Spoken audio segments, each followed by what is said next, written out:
It's fan service time. Hello and welcome to another figure review. Today we're going to have a look at the figma number 628.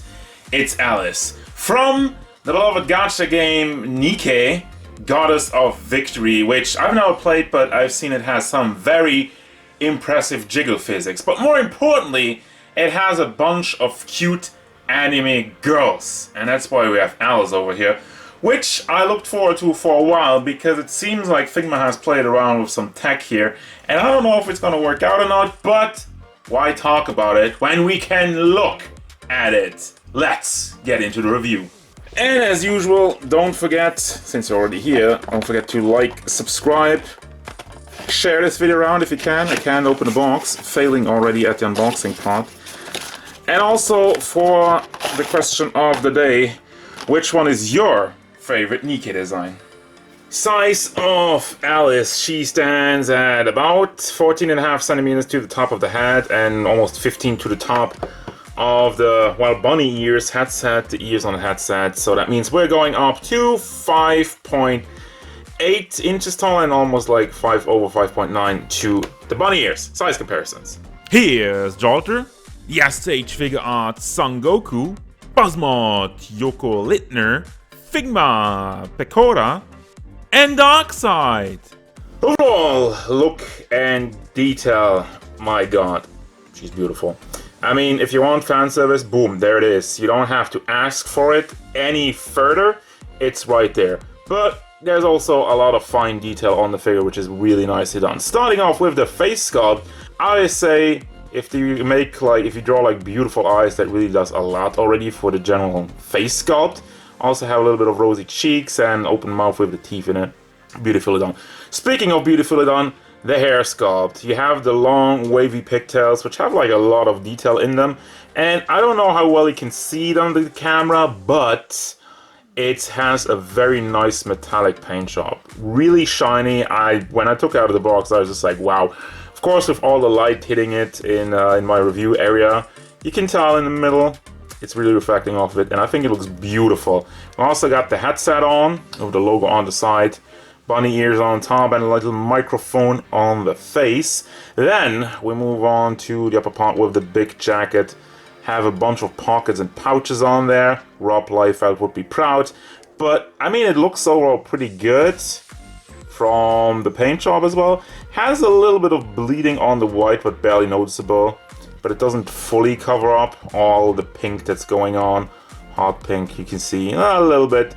Ball joints in the elbows that don't fully line up, but I guess good enough. I just wish they would have done them a little bit bigger, you know, to fill up the gaps. I don't know what's up with that. But, I mean, detail-wise, there's a lot going on the top part. And also, like, you have the gloves white inside. Has a little bit more bleeding on the side. But it is a small detail. So, but from the neck down, we have the fan service, the bubblegum pink bodysuit, which is all like latexy looking, and I love that. And actually, the ring light just reflecting off the boobs right now is really funny. But anyway, we have some big boba.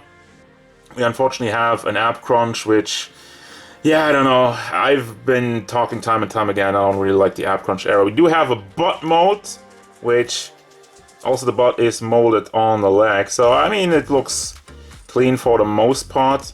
Can't really rotate it that much because I didn't really leave that much room, I guess. But I try to rotate it so it lines up with the butt on the hip part. It kind of does, it kind of doesn't, but, you know, we do what we can with that. So we have a split butt. Then we also have 5 swivels and the superb logo on there, some really small writing. As we move down to the socks and the shoes, I love the detail in the shoes also. There's a lot going on for, you know, just shoes. Paint on it is nice, mold on it is great, and even have some detail under there. But, yeah, as far as looks go, nothing to complain here. For articulation, first and foremost, we do have the hair on ball hinges, as you can tell. Flat ball hinges, so you can bring that up and down and can be swivel around. Head articulation goes back and forth, does tilt side to side, and does go, not all the way around, but I guess you get like far enough range. What is fighting me here? I don't really get it. I don't want to break anything off. Then for the shoulder, Also very weird, you have a ball on a pack, that's it. You don't have the double ball connection, which we're used to from Figma. As such, it goes up okay. Actually, if you get it into the right angle, you can get it forward. I got it earlier. Forward, okay, and up and down, and obviously rotation goes all the way around. The thing is, it looks really clean, so I don't really hate it. It's just kind of weird why they did it like this and not the usual stuff. So then we have a swivel, which is also not common in Figmas. Have a ball hinge, which you can also rotate on the top part, but be very careful with rotating your ball hinges because you might snap them off. Trust me, I know about it. Then for the hand, we also don't have the regular. We have a ball on the pack, so you pack that in there. I mean, functional it is. If I could get it in, okay, I'm just gonna try the other one. This one is kind of stiff. Okay, so still moves back and forth, swivels around. It's a little bit limited, but it is a big sleeve in the jacket, so I didn't really expect that much out of it. Then for the boba, the chest area, you can move that back and forth, goes side to side, and I mean, you can rotate it all the way around, swivel it around. Then we get to the ab crunch. I mean, I guess it helps for this figure if you want to get her into shooting poses and like the hunched over pose for like Nikke characters, which we know and love. But anyway, I mean, there's the ab crunch, it goes back and forth, that's about it. Then for the legs, also have some really weird, just gonna show you. So it's packed in here, and you have like a hinge inside of the leg, which moves up and down. Yeah, it moves forward, moves to the back, doesn't really rotate at all. That's like the main problem with that. You can't move it inside of it because, you know, obviously it's stuck. One thing I can tell though, moves out to the side. One thing I can tell, I don't know if that's a feature or that's just by accident. You can slightly pull it out. You know, we move up, and if you just wiggle it out a little bit, you get something like a little bit of a higher kick. Not that much, but thought I'd mention that, so you can play around with that. Then we have thigh swivel, not really a big fan of it, but it has a function on this figure. Also the thigh, you know, as soon as you move it around, it doesn't really fully line up with the rest of the thigh, so that kind of ruins the sculpt anyway. But again, does have another feature. Then we have a bend in the knee ball hinge in there.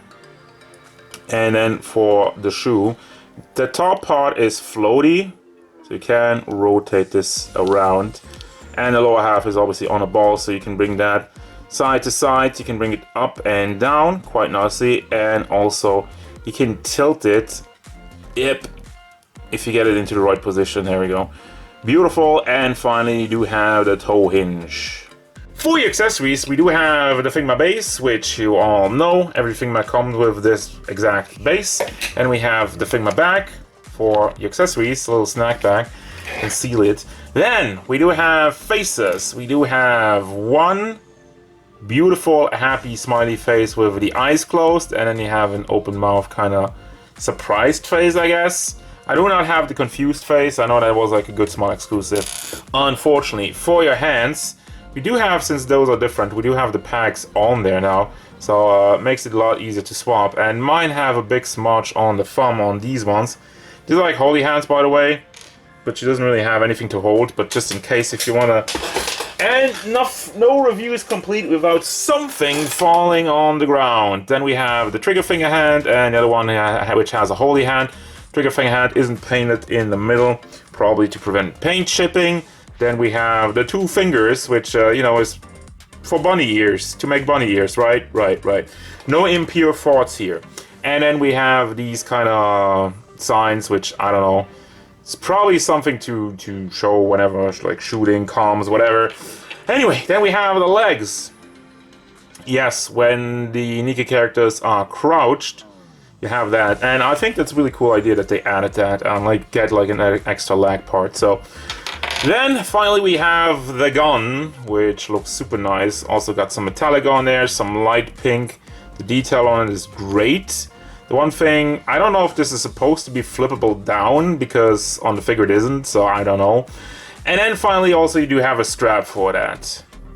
And the strap, so you put it on the back and put it on the front over here.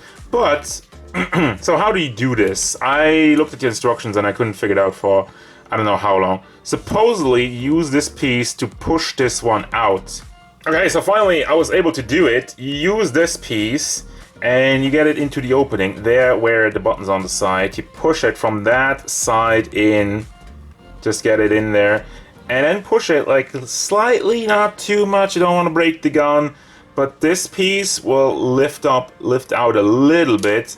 So then you still have to remove it by hand, which is still a pain in the butt. Why do you make it so complicated anyway? Moving on.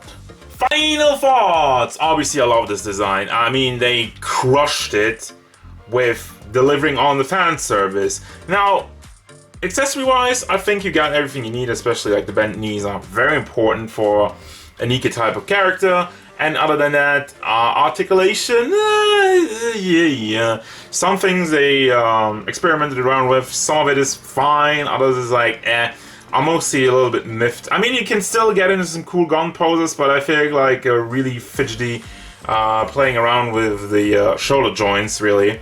As such, you just kind of get some weird gun holding poses, but it works. Generally speaking, everything on there is fine, and also the joints are nice and tight. I don't have any problems just putting this figure up without a base, like even with the gun and whatnot. Hands and like the legs tend to pop off a little bit here and there, and yeah, that's really it. I like this figure, and I'm gonna recommend this figure. I think it's a really cool piece. It really stands out, and it is fan servicey as frick.